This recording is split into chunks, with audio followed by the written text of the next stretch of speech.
Hello. So what I'd like to do today is to go ahead and cover my method that I like to use for making N64 reproduction labels. Now, I use these a fair bit because I like to make my own N64 reproduction games, which I use with the Retro Stage Blaster. If you have any interest in that or whatever, I do have a video on that showing you how to make them and more about the device on my channel.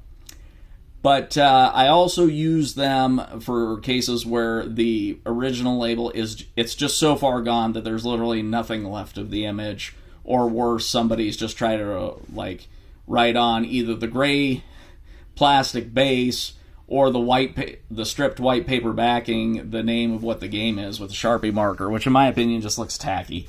So when they reach that point, then I go ahead and make a reproduction label for them. So anyways, I do break with convention. These are done with a laser printer, believe it or not. So yes, I do break with convention there because, you know, everybody's like, oh, it's all about the inkjet for pictures and images. But I did actually find a method that does deliver acceptable images there. And as I said, here are 3 examples of it right here. And the reason that I do that is because, I'll be honest, I absolutely hate inkjet printers. Just with the dried out ink, clogged jets, things like that, especially if you don't use them enough. It just drives me nuts. I had experience with them in the past, and I swore off of them years ago, and I've been much happier with the laser. Now, as you know, one of the drawbacks with the laser printer is that they're not as good as delivering quite a sharp, crisp image as the inkjets are. However, they do have some advantages, such as you don't have to worry about things like ink bleed, or just sometimes, especially when it comes to things like N64 labels, sometimes they just look so glossy and sharp that they do just really look kind of over-the-top fake. So I actually kind of prefer the laser method that I have here, because sometimes they actually give it almost like a semi-faded look, so it almost has that like, okay, yeah, this is a label that was made 20 years ago sort of look to it. So in my opinion, it actually gives it, in a sense, a more authentic look. But anyways, so what I'm going to do is to just kind of cover what I do. So the first thing is that you do want to try and go with, you know, and be picky about your printer. After doing a lot of reviews, I ended up going with a Brother 3290 laser printer, a color laser printer that's an all-in-one unit. And it's not the sharpest color laser printer that Brother makes, but it is, by today's standard, the most cost-effective. I purchased it for just under $400, which, given the limited availability for all-in-one color lasers these days, is actually a pretty good price.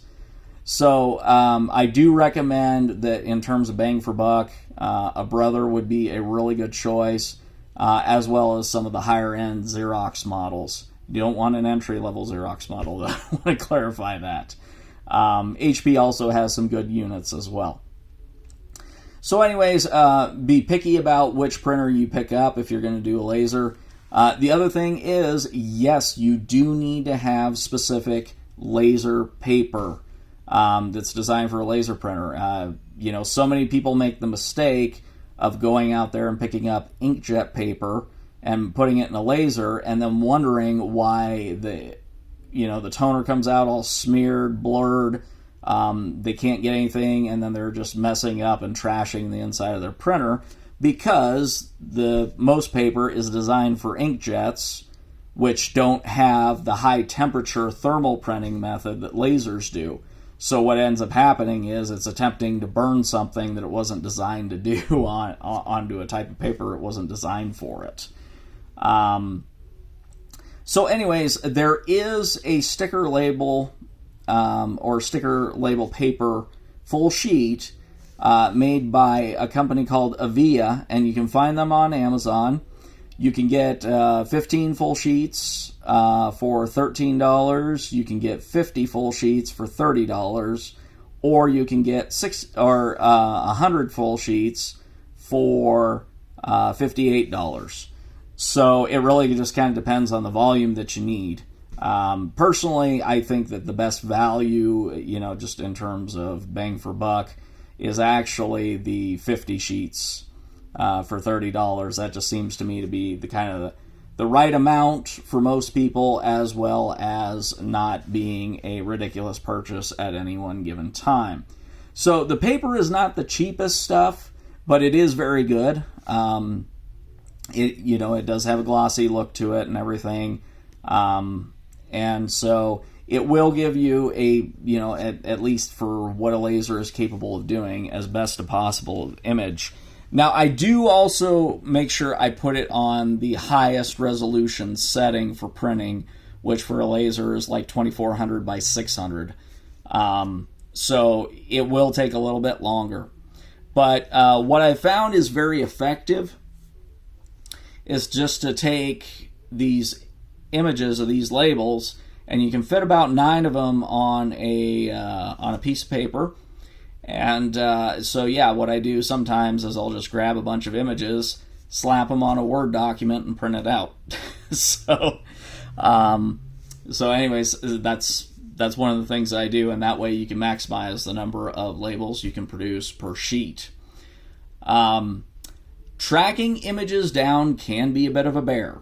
I'm not going to lie about that. That's actually probably the hardest part of labels, especially when it comes to game titles that are more obscure. If you're talking about the really low production run games, the ones that were low production and maybe not a lot of interest at this point, those ones are going to be can be a real challenge to find labels for.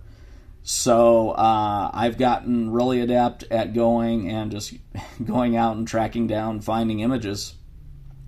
In some cases, I have had situations where I've been able to get a hold of a regular cartridge, and then, of course, that's the best option, is just slapping the cartridge on and putting it on the highest possible resolution for the scan and scanning it in, and then just going ahead and cropping it.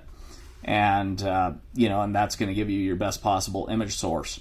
But sometimes I've actually done it where a couple of times I've even just pulled like a Google or eBay picture image or something like that, and just ended up making a label out of it, because the game, it's virtually impossible to find the game label for it anywhere else.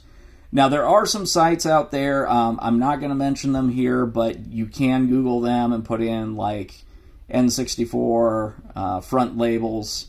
If you put in something like that, you're going to find a few sites that are going to come up, and there are some that have some pretty good repositories there. I've actually found a few there that I didn't think that I was ever going to find. So I do recommend just going out and doing a search there. Those ones are the best, because what will end up happening is you've already got the cropped image there, and so basically all you need to do is copy and paste it, print it, and then trim it. Now, some people will put like an additional, plastic layer coating over the top of them and everything. The way I look at it is that if you're going to go through that much trouble and effort, you might as well just splurge and go ahead and buy it from a website, because you're going to spend a lot of time just making a single label. So anyways, it's just one of those things where, as I said, it's just not really cost effective or practical. And the way I look at it is that, these images are going to hold up, for several years, and, they're going to get the job done for you. So that's pretty much all I have as far as N64 label production is concerned. And thanks for watching.